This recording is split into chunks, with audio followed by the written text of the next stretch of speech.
Hi, I'm Mike Mullen from the Express Association of America, and I'm participating in the beginning of a lobbying effort. It's probably too big of a word for it, but it's at this point. But it's this effort that's being organized by WITA to start trying to present, a sort of from a business point of view, a pro-TPP message. And we just got started last week, and we've been to about 5 or 6 offices, all in the House and all Democrats. And one of these legislative directors, I thought made an interesting comment. He said, what we really need is a narrative about TPP. And he was talking about a kind of a quick story that when the subject comes up, his member, at the very most local level in their district, could spill out a story that's going to resonate with their constituents. And I'm sorry I came late. Maybe your addresses today all address that particular issue. But could somebody take a shot? Maybe it's a question for you, Ed, I'm not sure. About sort of what are the 3 or 4 bullets that would be part of this narrative for that kind of a situation? It's an interesting question.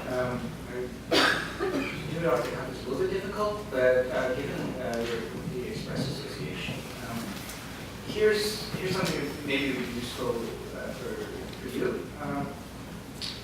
The U.S. now has something like 300,000 exporting companies, and a lot of these are quite small. I think something like 180,000 are 19 employees or fewer. And one of the things that Express companies do when meshed with the internet and the ability of an individual person to reach people all over the world at very low cost is to think about a kind of democratization of trade in the future.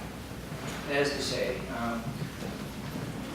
where you have, most companies now are thinking about small and local clienteles, but you can think about people who are not now exporters becoming exporters through use of your members' facilities, delivering particular things to particular people at very low cost and great speed and precision, using the internet and data search and analytics for people who might be interested in the types of things they're doing, and taking even larger companies, especially in services that are like hospitals and universities. They're not traditional exporters. They're now able, we think of San Francisco, a place in California, providing specialist healthcare all over the Asia-Pacific region based on language capacity, based on low-cost access, those sorts of things. And these are all in the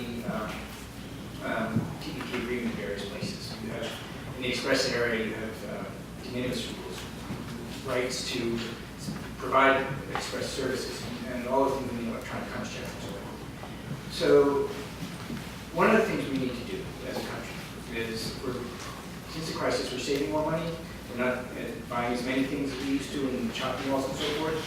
That's, in a way, it's kind of good for the U.S., but it also means we have to find demand somewhere else in the world. And the things we put into TPP will make it much, much easier for people who want to trade, who want to supply the world's people, who want to serve these 3.2 billion new middle-class consumers in Asia over these next 15 years. Much easier, much cheaper, much more reliable than ever